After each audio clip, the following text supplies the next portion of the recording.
bro, lumipad na naman sila kay showtime sa Taipei si Renz Abando. Lockdown nang inabot ng kalaban. Akala nila panalo na pero grabe yung comeback na ginawa ng SGA, tanggal angas ng home team. So 44th William Jones Cup, tayo ang defending champion mga bro heading into this tournament at ang una nating makakaharap ay ang nakalaban natin sa championship game, ang national team ng Chinese Taipei. Well, first quarter, literal na napakaalat ng simula ng strong group, aggressive kagad sila kay Renz Abando. Still sa play na to, di nga lang counted yung layup dahil na-foul na si Renz. Another driving layup para kay Lakay kaso mintis pa din ang layup ni Renz Abando. Wala nga pala sa game na to si Kiefer Avena kaya kinakailangan may mag-step up sa mga locals ng strong group. Nagkakainitan na din kagad mga bro ang dalawang imports na tambakan tayo ng double digit 10-0 run by the home team. Di tayo makabutas sa opensa, majority sa free throws natin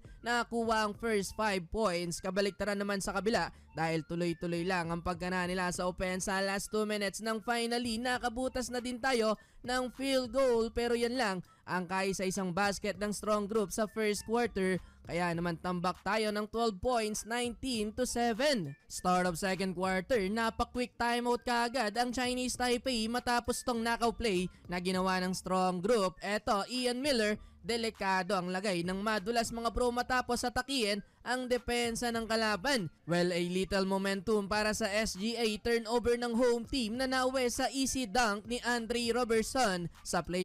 Last 2 minutes, easy rebound na sana to kaso di nagkaintindihan doon si Abando at Agi. Humingi naman ng sorry kay Lakay ang import. After nyan, eto Renz Abando with another great defense. Huli ang tira ng kalaban, nauwi pa yan sa first basket ni Lakay. May problema nga lang ang strong group dahil may 4 na fouls na. Etong si Ian Miller, do baba na sa 7 ang lamang ng Chinese Taipei, 35-28 halftime. Entering the third quarter, eto na ang comeback ng strong group. 11 to nothing start ang naitala ng SGA. Tila nabaliktad na ang sitwasyon dahil home team naman mga bro ang tinamaan ng malas. Nambubuli na si Andre Robertson, nag-flex pa sa import ng kalaban. Tayo na mga bro ang may hawak ng lead. Nag-choke na ang national team ng Chinese Taipei, umabot sa double digit ang lamang ng strong group. Eto pa Renz Abando, back-to-back highlight dunk mula kay Lakay. Tila dito binuwas lahat ng strong group mga bro, di makaporma ang kalaban. Renz Abando, second block, huli ang tira